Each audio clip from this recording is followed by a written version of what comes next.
इधर देश में आरक्षण का मुद्दा एक बार फिर सुर्खियों में आ गया है। दरअसल मराठा आरक्षण पर सुनवाई करते हुए सुप्रीम कोर्ट ने सभी राज्यों से जवाब मांगा है कि क्या आरक्षण की सीमा 50% से ज्यादा बढ़ाई जा सकती है। छत्तीसगढ़ में 68% आरक्षण लागू है। ऐसे में सबकी नजर इस बात पर टिकी है कि सरकार सुप्रीम कोर्ट को इस पर क्या जवाब देती है। देश का सर्वोच्च न्यायालय अपने एक पूर्व आदेश में स्पष्ट कर चुका है कि किसी भी सूरत में आरक्षण की सीमा 50% से ज्यादा नहीं की जा सकती। लेकिन कई राज्य इस सीमा को लांघ चुके हैं। छत्तीसगढ़ में भी यही स्थिति है। छत्तीसगढ़ में कुल 68% आरक्षण लागू है, जिसमें अनुसूचित जनजाति को 32%, अनुसूचित जाति को 12%, पिछड़े वर्ग को 14% और आर्थिक रूप से निर्धन वर्ग को 10% आरक्षण है। राज्य सरकार ने ओबीसी वर्ग को 27% आरक्षण दिया है, लेकिन हाईकोर्ट की स्टे के चलते इसे लागू नहीं किया जा सका है। अगर इसे मंजूरी मिल गई तो यहां आरक्षण का आंकड़ा 81% तक चला जाएगा।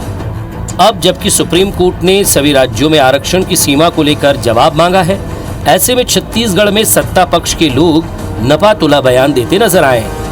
माननीय न्यायालय के किसी भी निर्देश पे टिप्पणी करना उचित नहीं है, लेकिन अभी कॉन्स्टिट्यूशनली हमको बाध्यता है 50% आरक्षण तक की। अब माननीय उच्चतम न्यायालय ने इसी संदर्भ में जवाब मांगा है। आने वाले समय में उच्चतम न्यायालय का क्या निर्देश होगा, न केवल छत्तीसगढ़, हिंदुस्तान के सारे राज्यों में आरक्षण की उसी नीतियों का हम लोग पालन करें। छत्तीसगढ़ की भूपेश बघेल जी की सरकार के द्वारा स्वाभाविक रूप से जो आरक्षण का प्रतिशत दिया गया है उसके पक्ष में न्यायालय में तर्क दिए जाएंगे। इधर बीजेपी का कहना है कि संविधान और सुप्रीम कोर्ट की ओर से जो व्यवस्था दी जाएगी सबको उसका पालन करना पड़ेगा। हालांकि बीजेपी नेता सरकार पर आरक्षण के नाम पर पिछड़े और आदिवासी वर्ग को छलने के आरोप भी लगा रहे हैं।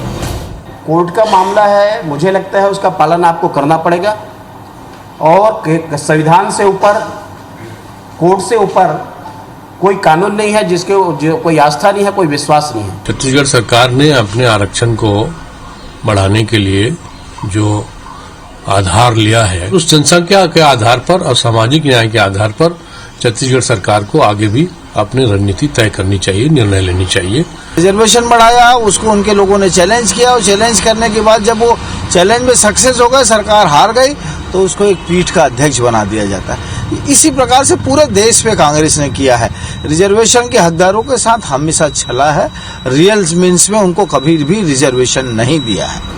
वहीं कर्मचारी वर्ग मौजूदा आरक्षण व्यवस्था को त्रासदीपूर्ण बता रहा है। जिसको जो मिलना है, जो देना सब दो आप, लेकिन नियम कानून के अंतर्गत दो और कोर्ट को बताओ कि आप क्या देना चाहते हो, क्या दे रहे हो।